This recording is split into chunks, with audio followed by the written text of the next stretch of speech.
ইষ্টপ্রাণ দাদা ও মায়েদের জানায় আন্তরিক জয়গুরু। আজ ইষ্ট প্রসঙ্গে এই গুরুত্বপূর্ণ বিষয়ে আমরা জেনে নেব যজন যাজন ইষ্টভৃতি প্রসঙ্গে। একজন শ্রী শ্রী ঠাকুরকে প্রশ্ন করলেন, যজন যাজন ইষ্টভৃতি কাকে বলে? পরম দয়াল উত্তরে বললেন, যজন যাজন ইষ্টভৃতি এই তিনটি জিনিস আমাদের প্রত্যেকের নিত্য করণীয়। যজন মানে নিজেকে ইষ্টের ভাবে ভাবিত করতে যা যা করণীয় তা করা।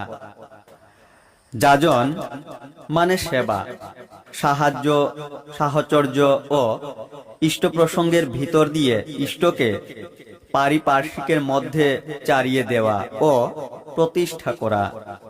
আর ইষ্টভৃতি মানে নিজের কর্মফল নিঃসৃত আহরণ থেকে নিত্য ইষ্ট